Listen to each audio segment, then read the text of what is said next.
বহুদিন ধরে বহু কোষ দূরে বহু ব্যয় করি বহু দেশ ঘুরে দেখিতে গিয়েছি পর্বতমালা দেখিতে গিয়েছি সিন্ধু দেখা হয় নাই চক্ষু মেলিয়া ঘর হতে শুধু দুই পা ফেলিয়া একটি ধানের শীষের উপরে একটি শিশির বিন্দু।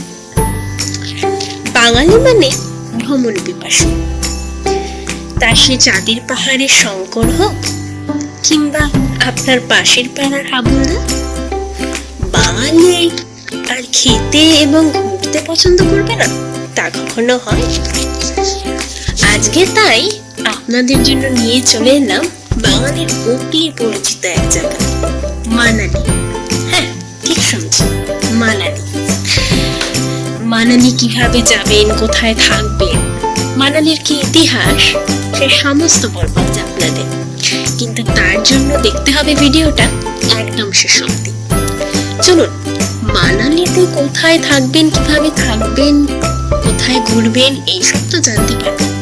তার আগে খুব ছোট্ট করে জেনে নিই মানালি নামের কি কারণ। আসলে মানালি নামটা এসছে মনুর আলাল থেকে। মনু, ঠিক ধরেছেন, সেই মহর্ষি যার থেকে বলা হয় যে সমগ্র মনুষ্য জাতির জন্ম, মনুর সন্তান, তাই মানুষ। আর মনুর আলয় থেকে এসছে মানালি। মানালি যে খুব সুন্দর ঘোরার জায়গা, ঈশ্বর যে ঢেলে সাজিয়েছেন মানালিকে তা তো আমরা সবাই জানি। কিন্তু এটাকে জানেন এছাড়াও মানালির আর একটা পরিচয় আছে। এই মানালিতেই রয়েছে আমাদের হিন্দু শাস্ত্রের সপ্ত ঋষির অন্যতম শ্রেষ্ঠ ঋষি বশিষ্ঠ মুনির আশ্রম। ঠিক ধরেছেন, এখানে বশিষ্ঠ মুনির আশ্রম। সেখানে রয়েছে আজও তার যজ্ঞকুণ্ড। কিন্তু দেখলে মনে হয় যে এই যজ্ঞকুণ্ডে যেন এক্ষুনি আবার আগুন জ্বলে উঠবে, এক্ষুনি যেন মহর্ষি আহুতি দেবেন আপনার আমার সবার মঙ্গল কামনায়। এছাড়াও এখানে রয়েছে উৎসবশ্রমণ, যেখানে নরনারীরা স্নান করেন পুণ্য লাভের আশায়। আর বাকি মনুর আলয় যে বললাম, একটি পুরো অঞ্চলই রয়েছে যেটা মনুর আলয় নামে পরিচিত। বাকিটা পুরো ভিডিওটা শুনতে শুনতে না হয় জানা যাবে। চলুন প্রবেশ করি ভিডিওর মূল অংশে। সিমলা, দিল্লি, চণ্ডীগড়, পাঠানকোট প্রায় সব জায়গা থেকেই সরাসরি বাস আসছে মানালির উদ্দেশ্যে।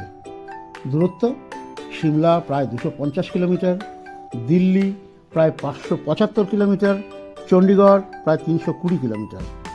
সিমলা থেকে হিমাচল রোড ট্রান্সপোর্ট কর্পোরেশনের 26 আসনের বাস মানালি আসছে।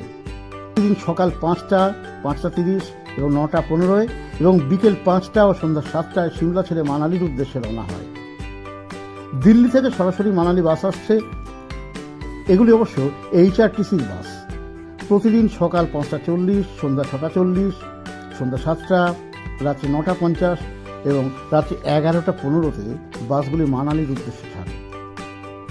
আর এই মানালিতে থাকার জন্য হোটেল তো অনেকই আছে, রয়েছে HPTDC হোটেলও।